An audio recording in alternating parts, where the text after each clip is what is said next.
Hello everybody, it is I, Clara, and I'm back with another quick review, and in this case it's another of the Deckscape games. These Deckscape games are, they're basically decks of cards. They're small, quick, fairly inexpensive little escape room puzzles, and this is the second one that I've played, so this is the second one I'm reviewing, and yeah, let's see what I thought of it, but basically I enjoyed it, if I'm honest.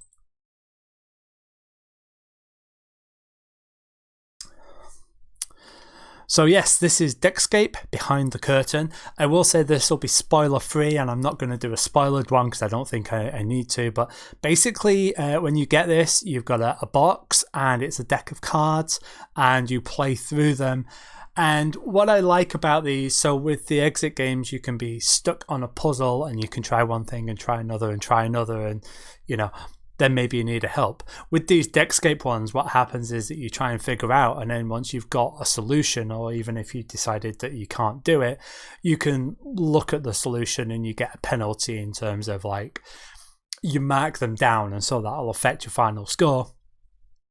But the truth is that, you know, so say you have a go at answering it, but you get it wrong, you're still progressing. So they move along a lot snappier than other escape puzzles where you can't progress until you've got the right answer. And so that can make them really good. I would say that they're sort of fun and fairly simple. I think there's some clever mechanics in there, but I think that they're fairly simple.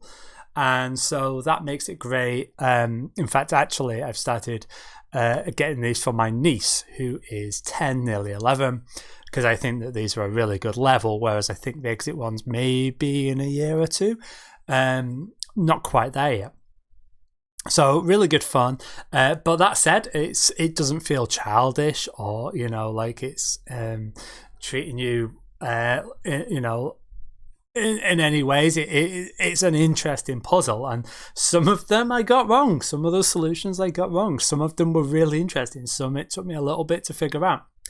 I like that in this one there's a little deck of extra pieces, shall we say, and you use them in interesting ways. And I like that. I actually really like that you don't just use them once either. That you know, some of them you actually might use a couple of times, which is good, because that's the thing with the exit games, right? Or maybe some others unlock. You find something and it's really neat, but you just use it once. In this, actually using some of them a few times.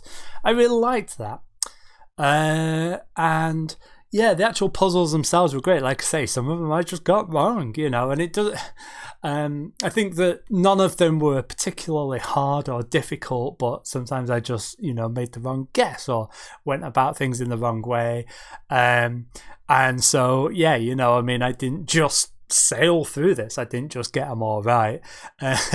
But at no point was I made to feel stupid about that, you know. It was just like, oh, right, okay, yeah, I get it.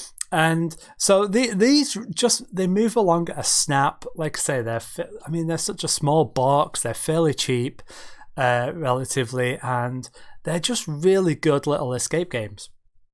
And I think I said this with the other one. Was it the Chronos of Time or something to do with time? But I said that, you know, I don't like the unlock games. The unlock games, I feel like I'm spending most of the game just looking for cards and looking through. This takes a deck of cards and it's resettable, I should point out, but still,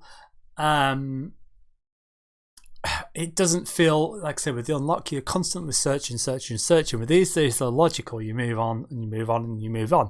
And there's certain places where it diverges to a few different paths, but you're not faffing around just trying to find cards, which I really like. Now, are they as complicated and complex, and is there the same sort of cleverness as the exit games? Well, actually, some of the puzzles in this I thought were really clever and were a match for the exit games, which I absolutely love. I still prefer the exit games. They just feel a little bit more complex, and I don't know, there's something about them. There's just different things. So there's a lot more ways of solving puzzles than there are with this. But at the end of the day, for a deck of cards, it's fairly inexpensive. These Deckscapes, I've played two now, and they're both fantastic. They're so good. So that is my review for Deckscape Behind the Curtain. Well worth getting if you enjoy your puzzly games. And until next time, take care and bye bye.